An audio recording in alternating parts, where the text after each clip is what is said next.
আমরা dear viewers, আসসালামু আলাইকুম। আর আজকে আরেকটি কথা নিয়ে আসলাম। আমরা জানি একটি কথা যে রক্ষকেই ভক্ষক, ফ্যান্স ইজ ইটার।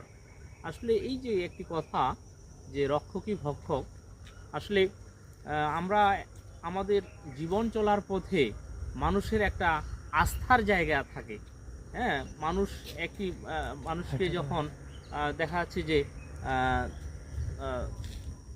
একটি মানুষকে যখন করা হলো, মানে নির্যাতিত হলো, ধরুন যে নিরাপত্তা বাহিনী যারা নিরাপত্তা দিবে, কিন্তু সেই আশ্রয়স্থলটায় আমাদের জন্য দেখা যায় যে একটা খারাপ জায়গায় পরিণত হয় যখন এই রক্ষকের কাছে, নিরাপত্তা বাহিনীর কাছে আমরা কি হয়ে যাই, মানে ধর্ষিত হই, বা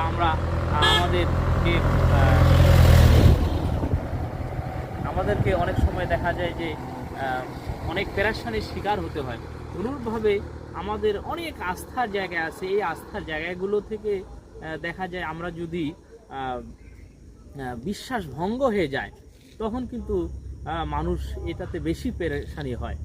আর এমনিতে দেখা যায় যদি খারাপ কাজ যারা করে, তারা তো খারাপ কাজ করেই, এবং তাদের কাছে যদি দেখা যায় কোনো কিছু খারাপ কিছু পেয়ে থাকে মানুষ, সেই জায়গা থেকে কিন্তু ততটা বেশি মনে করেন যে নিজেদের মধ্যে ক্ষোভের জায়গা বা কষ্ট পায় না।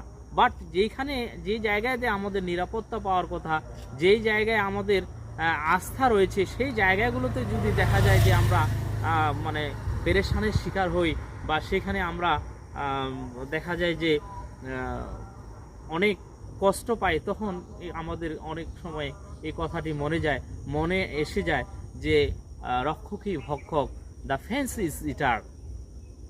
তো today is no more, see you again, best of luck, আল্লাহ হাফেজ।